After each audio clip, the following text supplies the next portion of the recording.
Hello, my name is Alexi. I'm gonna make a video on chapter 7, book of Esther, and the main point will be impalement. That translations mistranslate. Um, it's impaled, not hanged. Um, and I'm gonna make this video 18 plus because I'm gonna show some of the videos to actually um, how the impalement was carried out, and part of the movie where young Vlad Dracula commands two men to be impaled. So, um, like I said, it's going to be 18 plus, and if you have kids and wife, I would recommend you not take them out, so you can maybe learn it for yourself, or if your wife or ask your husband's permission. And if your kids, it's definitely may not be suitable for you, but you know, um, what's the like I said, you know, I'm gonna play two videos, which once where they explain how people were impaled, and part of the movie where people were impaled. So let's begin. So first of all, we're gonna read the whole chapter, Esther chapter 7, verse 1 till 10. So the king and Haman went into the feast with Esther. And on the second day, as they were drinking wine after the feast, the king again said to Esther, "What is your wish, Esther, Queen Esther? It shall be granted you. And what is your request? Even to the half of my kingdom, it shall be fulfilled."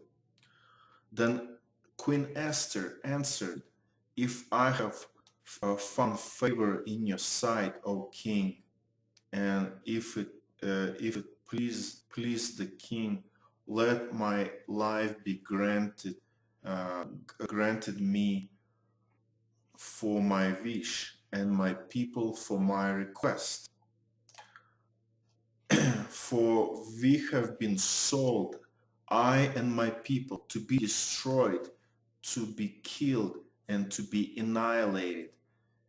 If we had been sold merely as slaves, men and women, I would have been silent, for our affliction is not to be compared with the loss to the king."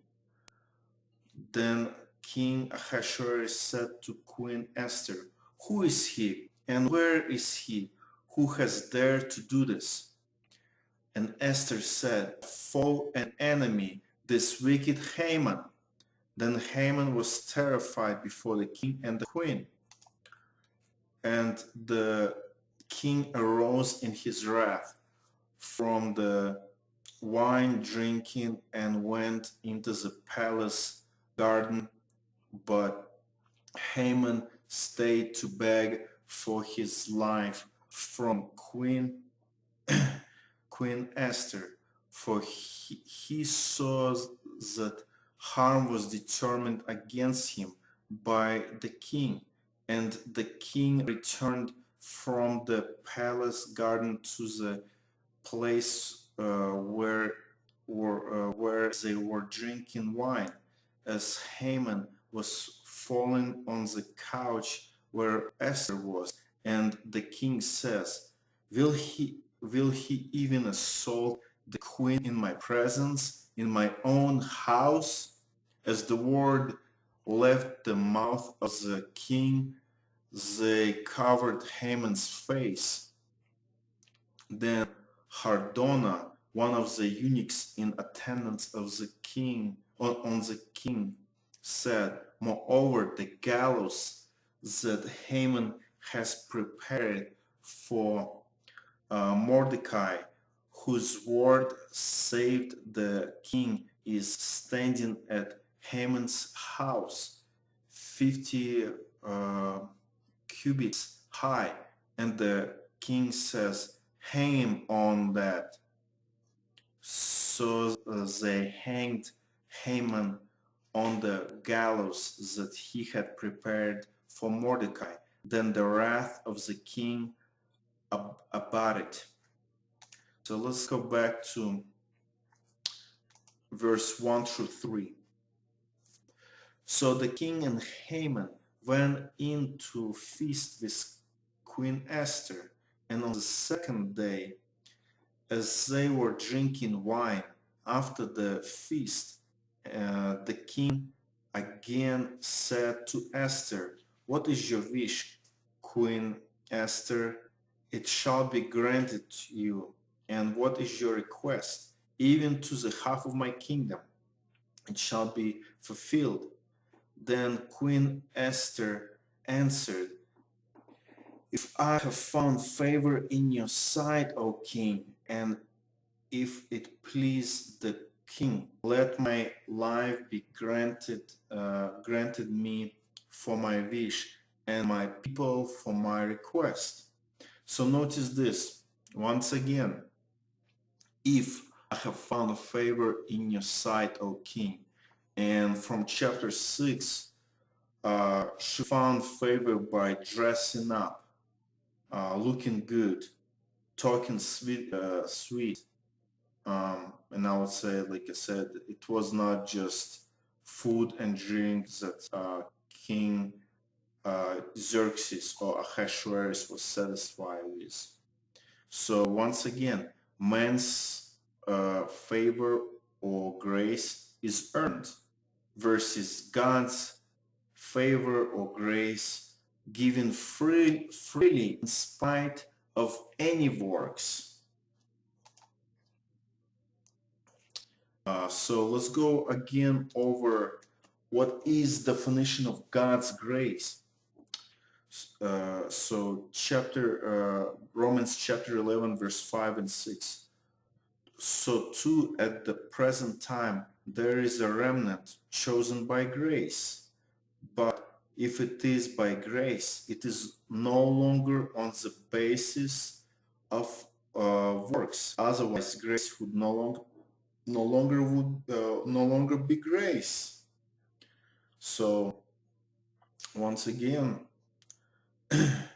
it's not by works, but by grace itself enables somebody to believe.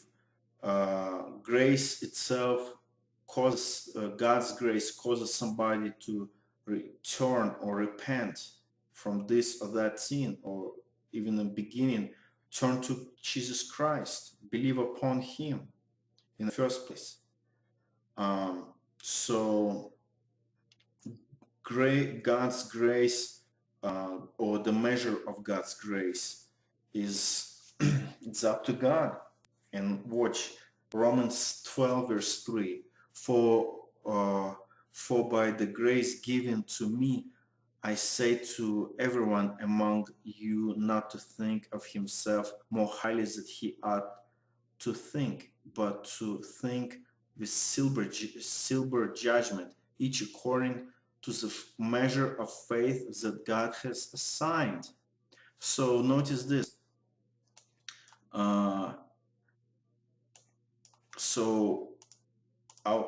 We see that the grace, it's how much God's grace is not based on works. And notice this, that even the measure of faith God assigns to each individual person.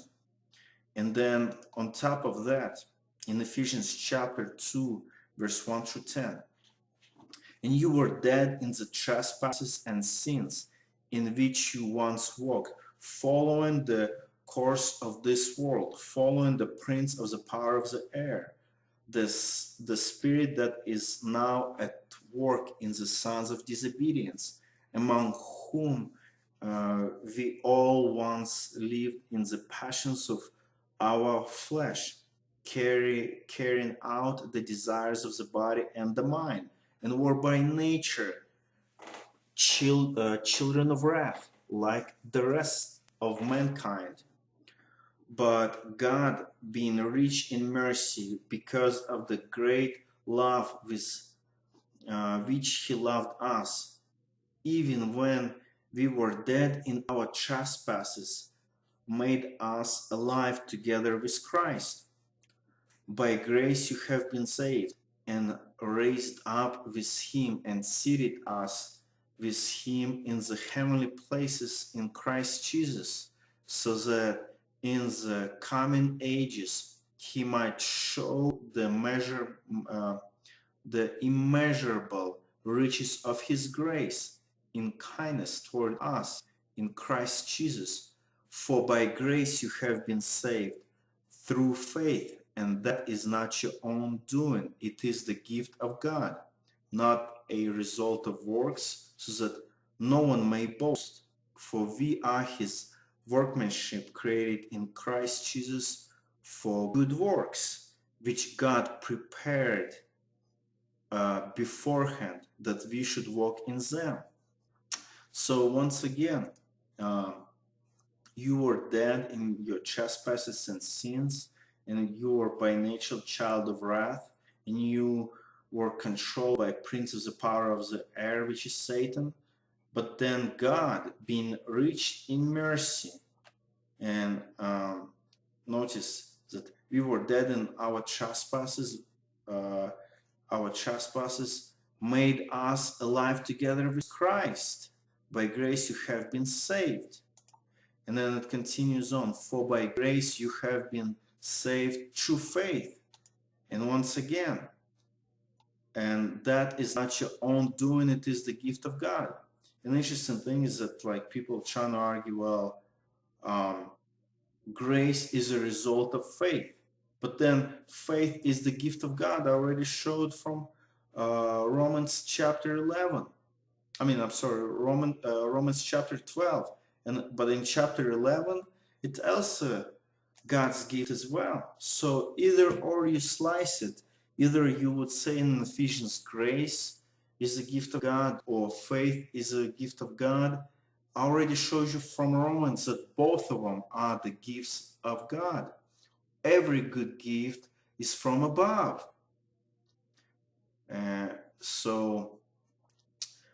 With some God's grace is given not to everybody, but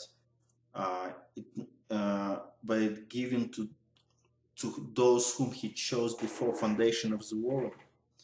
So, and then notice this, even the other part, that good works which God prepared beforehand that we should walk in them. So God already prepared good works for each of his chosen elect, those whom he chose before foundation of the world. He gave them grace, he gave them faith, and he already prepared good works for them to walk in it, which he prepared beforehand.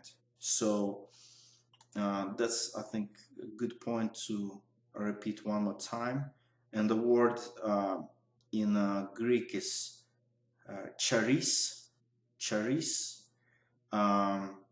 and the definition, first and main definition is grace. So next point is this.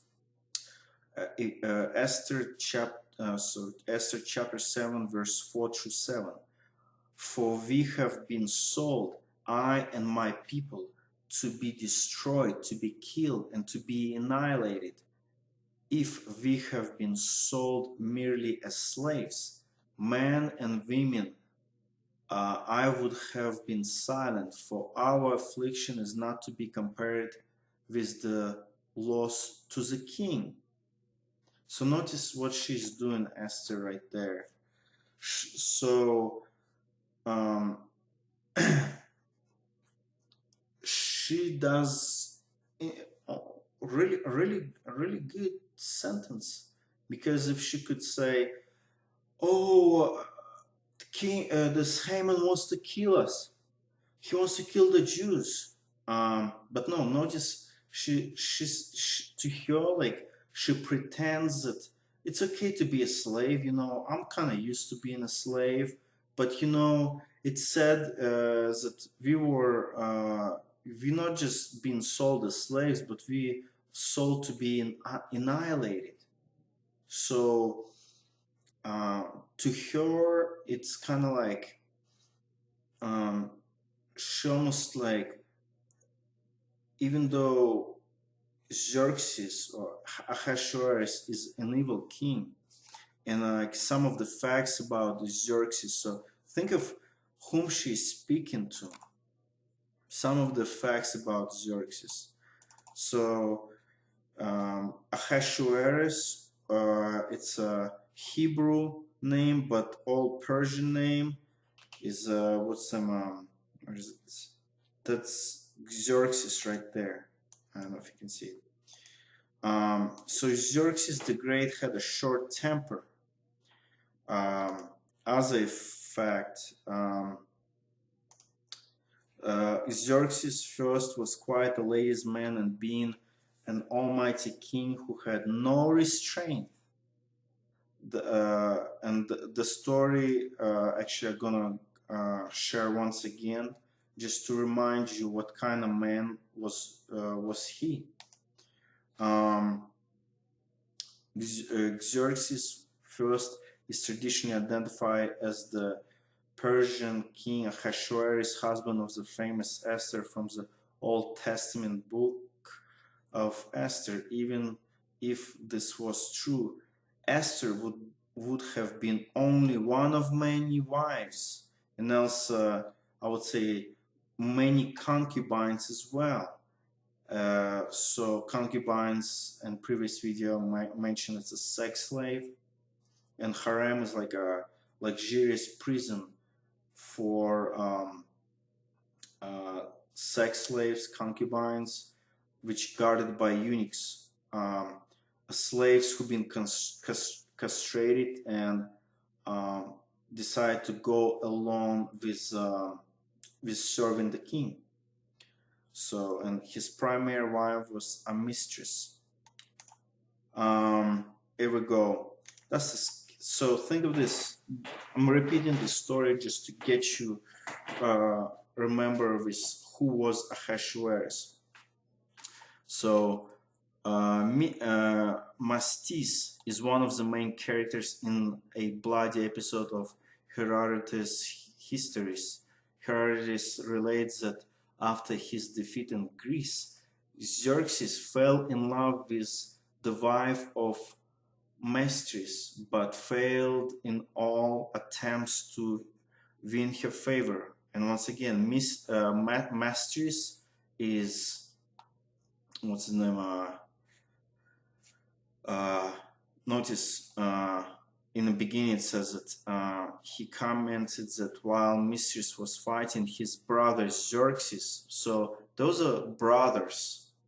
So Xerxes going after his own brother's wife, which is sister-in-law. So Xerxes going after sister-in-law, and will continue in so, but fails in all in order to be closer to his sister-in-law.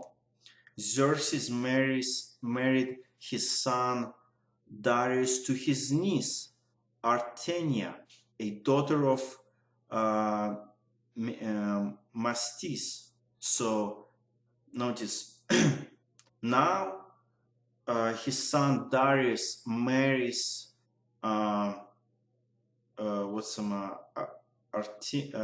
Artenia. So, and continue on. The wedding was celebrated in Sardis, but when the court returned to Susa, Xerxes decided that he wanted the daughter rather than the mother. So now he's going after his niece and after his own son's wife. Imagine, like, Darius is his son and he's going after his own son's wife. And I'm not sure, it's a niece slash I'm not sure about the American family tree, but he's going after his son's wife now and slash his niece. And Artenia became his lover. One day Xerxes visited Artenia wearing a robe that had been woven by Queen Amistris. He offered Amistris to grant her whatever she desires. She chose the robe, and when she wore it in public, the affair was discovered. When Amistris heard the news, she thought revenge not from Artenia, strangely enough, but from her mother, the wife of Mistis. It was customary in Persia that on the king's birthday he had to grant all the wishes he was asked. So Amistris waited until that day to ask Xerxes to have Mistis' wife killed. Under Amistris' orders, Mistis' wife was tortured and mutilated. Her breasts, nose, ears, lips, and tongue were cut out. In the meanwhile, Xerxes offered Mistis the hand of one of his daughters. Mistis refused, and when he saw his mutilated wife, he fled to Bactria to start a revolt. However, he was intercepted on his way by troops sent by the king and put to death along with his followers and his 3 sons. So check this one. Xerxes hits on his brother's wife, but fails. So he marries one of his sons to his niece. Then his niece, who is Elsa, is the wife of his son, both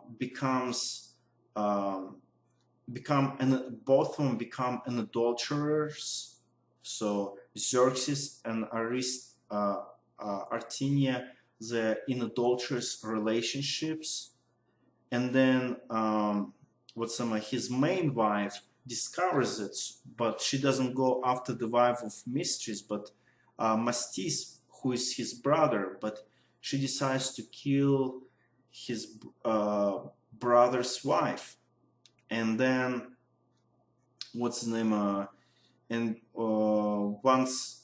his brother discovers that his wife is brutally killed, then he starts a revolt, but too late. He gets intercepted by troops, and his own brother Xerxes getting killed along with his 3 sons.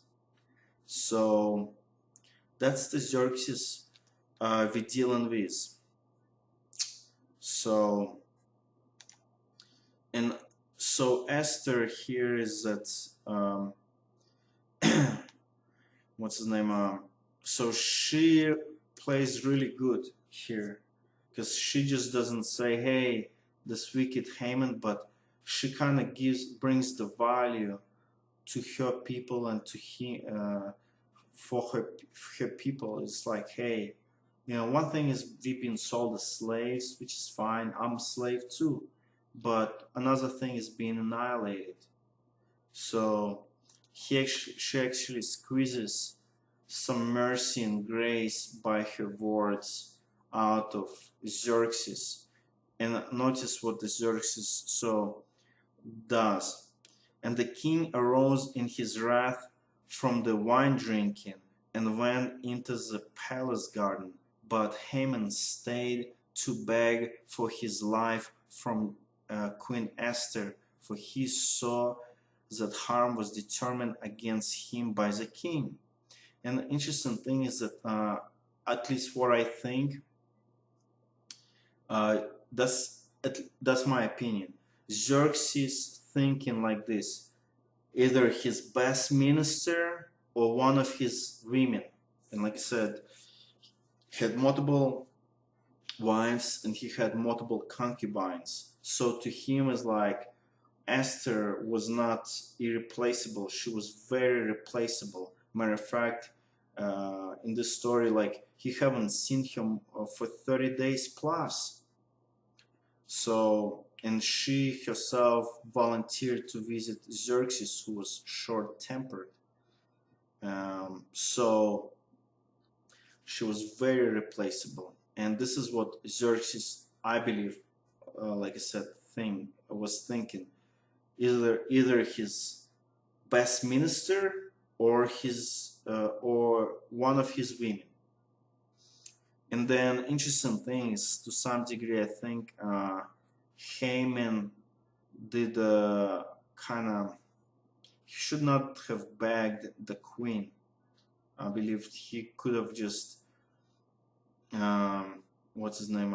Remind Xerxes that, hey, you the one who sold those people to me, and I pay you cash, a lot of money. So continue on.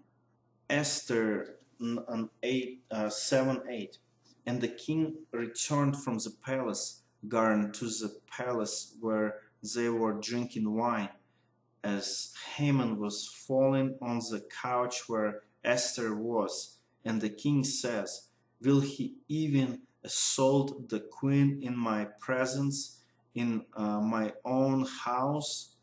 As the word left the mouth of the king, he covered Haman's face. They covered Haman's face.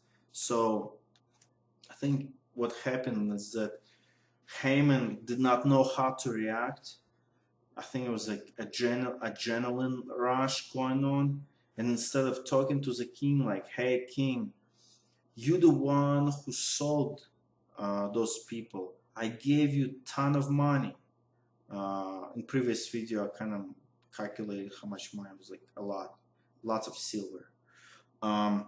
So I really think it's just, in God's providence, Haman was under adrenaline rush, and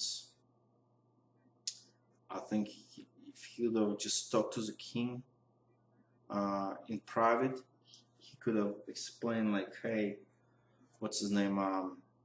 You have paid, and I have paid you, King Xerxes. That's what happened, but he was what's the name? He didn't realize to whom he should appeal to. He should have appealed to the king, not a queen. But continue on. So the question is this: hanged on gallows or impaled on stake? And by the way, I'm getting this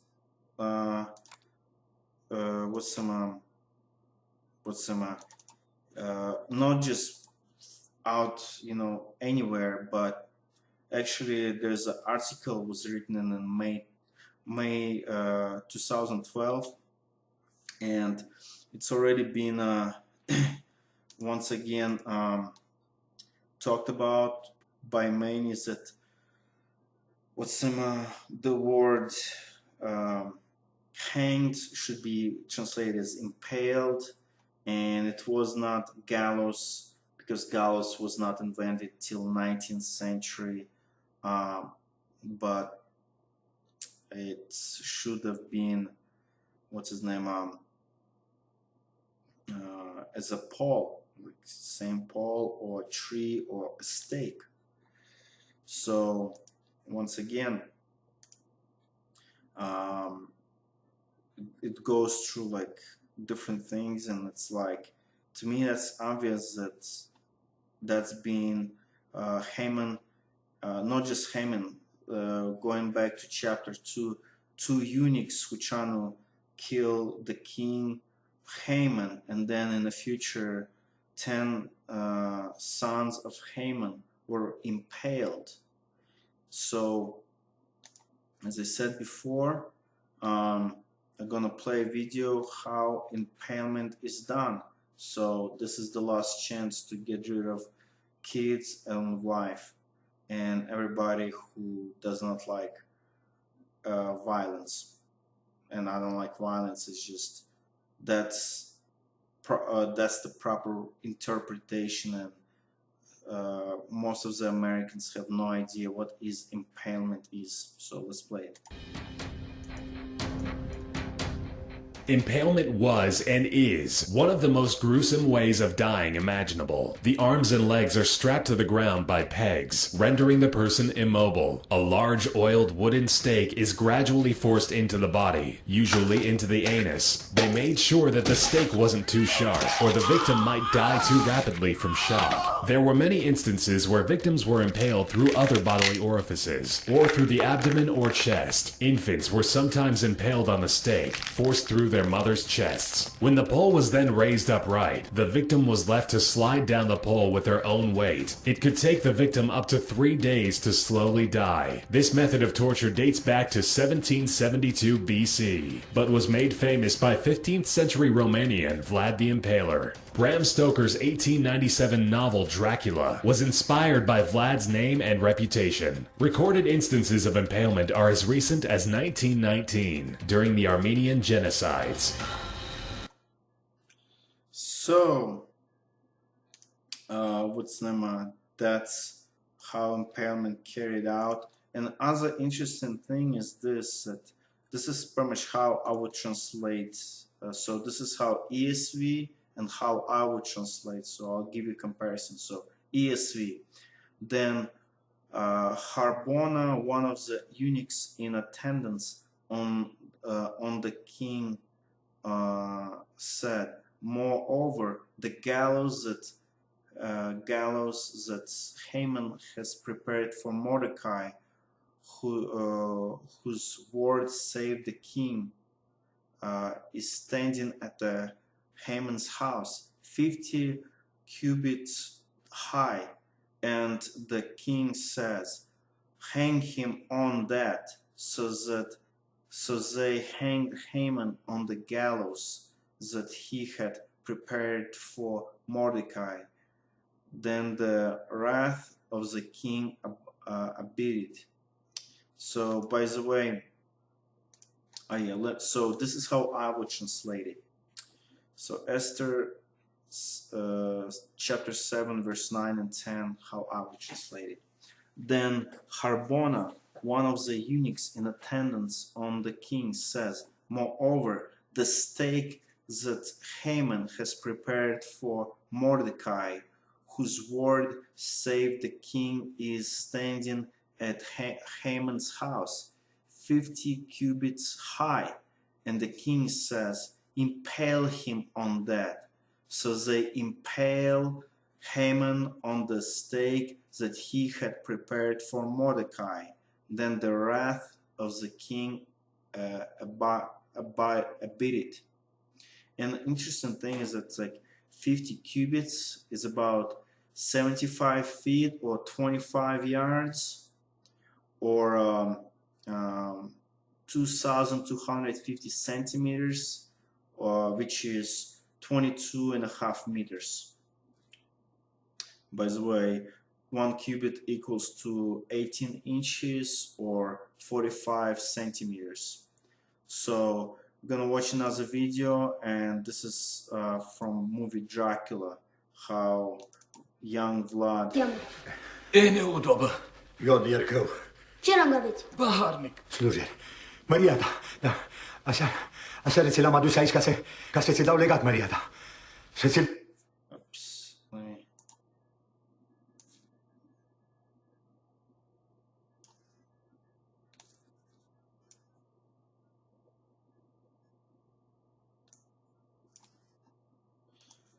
Here we go. Dau în mână. Ceasurile, moșile, de la cine le aveți? Moșie, Le avem de la... Maria sa. De la Maria sa. Mircea voievod. De la Maria sa Mircea voievod. Da. Nu se aude. De la Maria sa Mircea. Mircea voievod. Mai tare. De la Maria sa Mircea voievod. E bine? Ai poruncit să nu mă amestec? Nu mă amestec. Și drept răsplată, ați uneltit împotriva Măriei sale, împreună cu Dan Trădătorul. Ascultă-ne. Ascultă-ne și pe noi. Ați uneltit orba. Nu, Maria ta. Nu, Maria ta, n-am utiltit. Și acela care bea și mănâncă la o masă cu unul, cunoscut de toată lumea ca vânzător de țară. El ce este?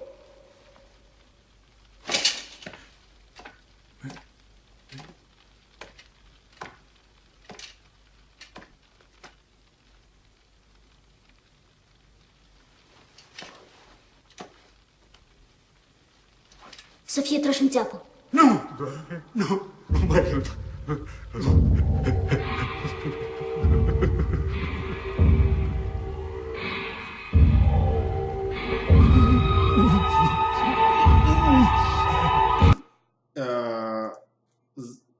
They actually would probably be held by 2 soldiers, or technically 4 soldiers, 1 on each limb, 2 on arms, 2 on legs, and actually the 5th one would probably put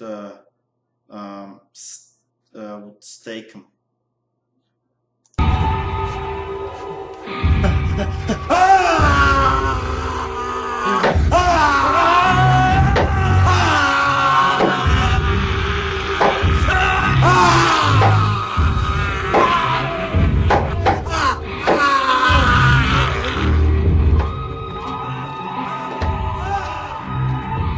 Dacă ești nemulțumit de hotărârea mea, de ce nu-i oprești? De ce m-ai pus în judec eu? Bunule, e supărat pe mine? Ți-am spus eu ceva?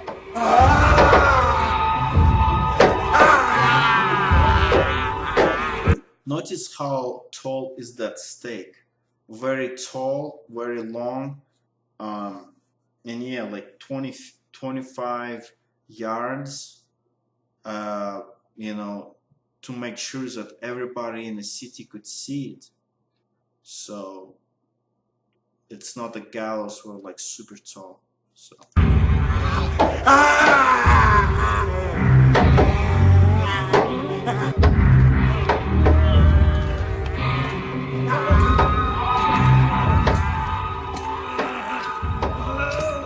Hei, fătul meu, nu poți lua hotărâri privind viețile oamenilor, ascunzându-te și apoi astupându-ți și urechile. Privește.